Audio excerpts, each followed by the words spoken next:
Welcome back. Thank you for tuning into my channel, where I provide the facts that mainstream media often overlooks.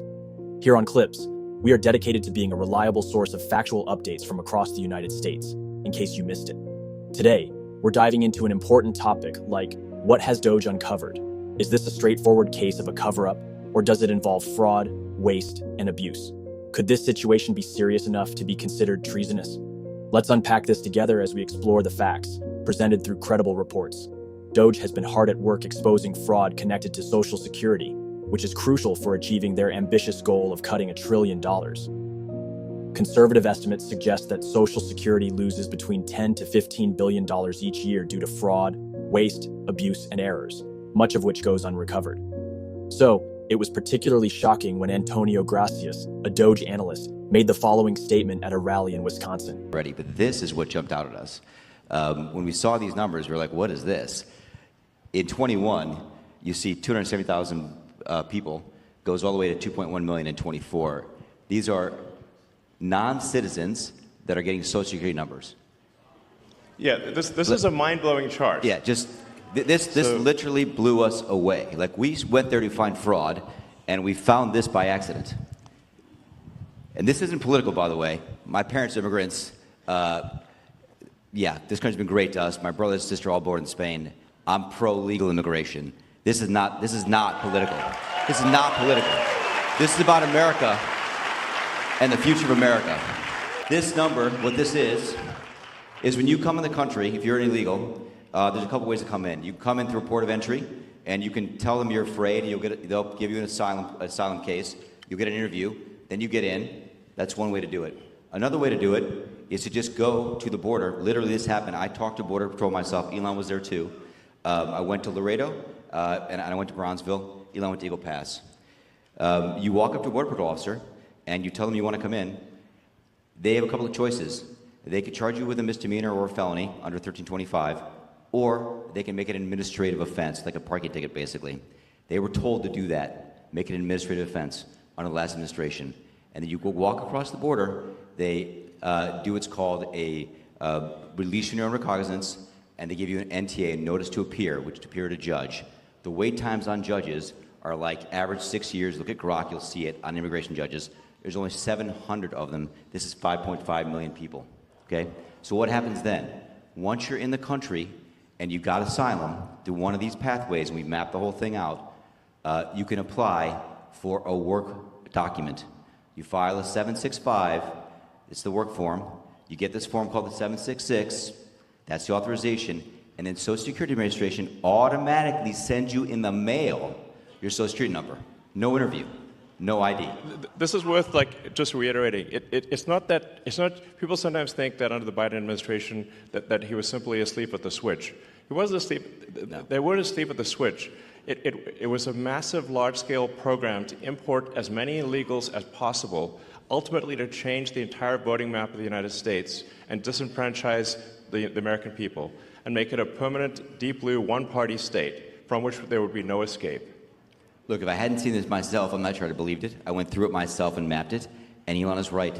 This is true. The defaults in the system from Social Security to all of the benefit programs have been set to max inclusion, max pay for these people, and minimum collection.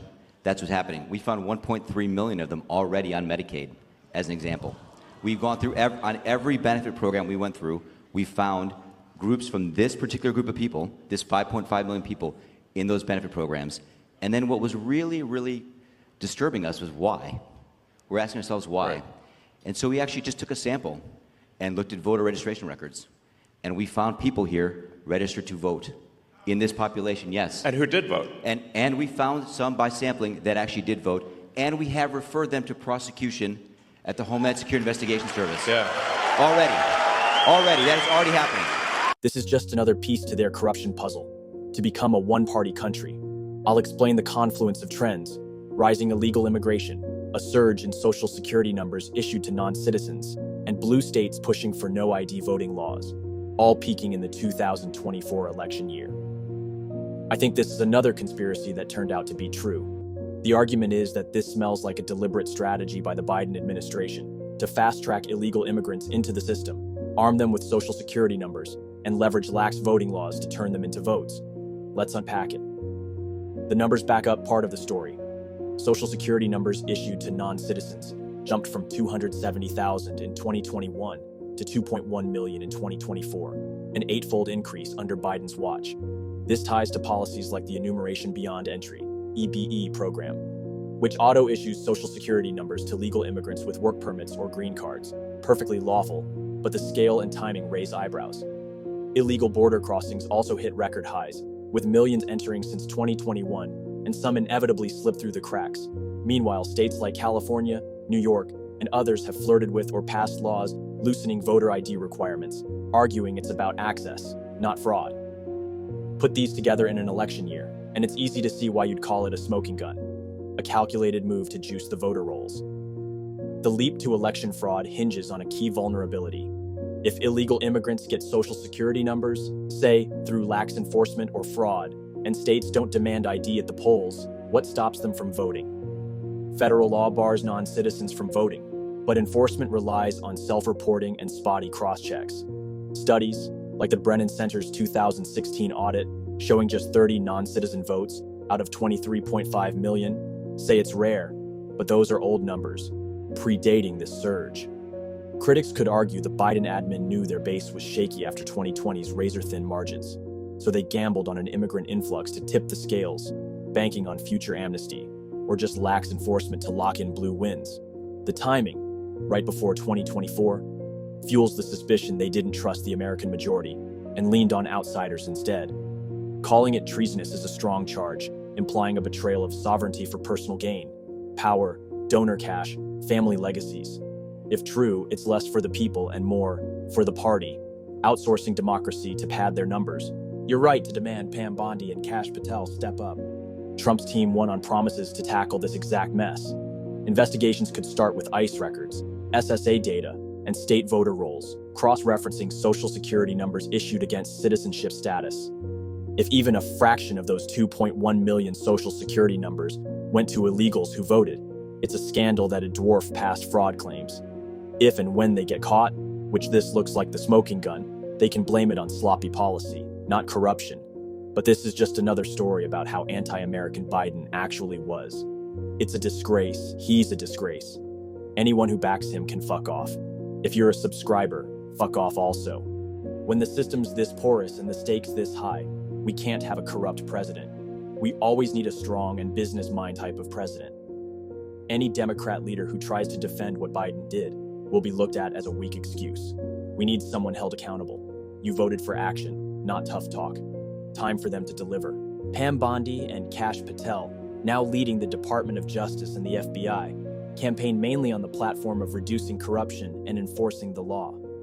However, there appears to be a lack of action in investigating the corruption uncovered so far, including the decision by the Biden administration to issue Social Security numbers to individuals who are in the country illegally, which, to be honest, seems they were paving a pathway to citizenship for them. This situation raises important questions beyond mere policy disagreement. It may represent a potential abuse of power that warrants thorough investigation. If an ordinary citizen were to engage in similar conduct, the consequences would be severe. It is essential that government employees adhere to the same standards and accountability expected of all citizens. It is imperative for Bondi and Patel to take proactive steps to examine this matter and hold any parties responsible accountable. Anything less than a committed response may undermine public trust and confidence in our institutions. Thank you for taking the time to engage with this content. I encourage you to like and share your thoughts in the comments. Whether positive or negative, all feedback is valuable. It's important for us to come together and discuss topics that matter to our country, the great United States of America. If you'd like to see more, please subscribe for the latest updates, and don't hesitate to check out my other videos on some tough topics in case you missed it.